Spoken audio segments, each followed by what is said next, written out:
Former UFC champion Daniel Cormier thinks Islam Makhachev and Alexander Volkanovski shouldn't fight again right away. The highly anticipated matchup between the two champions at UFC 284 lived up to the hype. Makhachev eventually won the fight, which lasted 5 rounds, by a majority decision over featherweight champion Volkanovski. Daniel Cormier discussed his thoughts on the possibility of a rematch between Makhachev and Volkanovski in the near future during a recent episode of DC and RC. Cormier stated that Volkanovski should first face interim featherweight champion Yair Rodriguez, despite any possible enthusiasm for the fight. Cormier proposed that Makhachev should fight the winner of UFC 288, Charles Oliveira vs Beneil Dariush. Here is what he said. Islam's got work to do in his own weight class, and so does Alexander Volkanovski.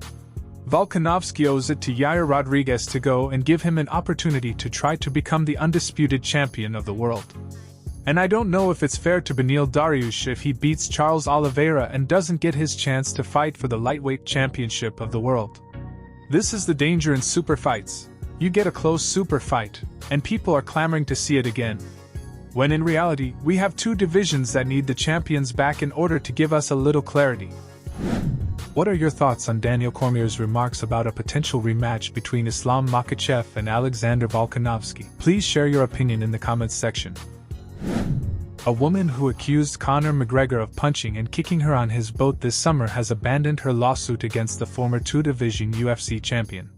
During the celebrations for McGregor's 34th birthday, the woman Samantha Murphy reported the assault at Sun Drive Garda station in Crumlin.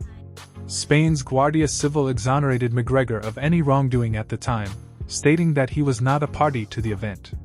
But the issue was brought back to light earlier this year when Murphy's attorneys submitted an appeal to reopen the case, disclosing the horrific details of how McGregor is said to have punched and kicked her and forced her to run into the ocean with a broken arm.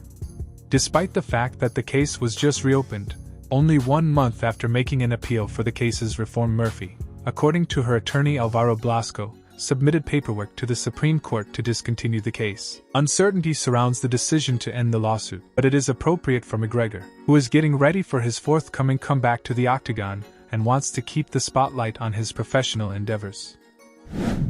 According to Cory Sandhagen, T.J Dillashaw revealed his true character by choosing to enter his recent bantamweight title fight with a significant shoulder injury. While Dillashaw provided more details regarding the injuries during the fight and subsequently announced his retirement, Sandhagen thinks the former champion shouldn't have taken the stage at UFC 280. To MMA Junkie, Sandhagen provided his opinions on the subject. TJ showed that he doesn't really care too much about the other people. Which is, like I said, fine, because I understand that what we're doing is combatives. It's not like we're not playing soccer or basketball or something.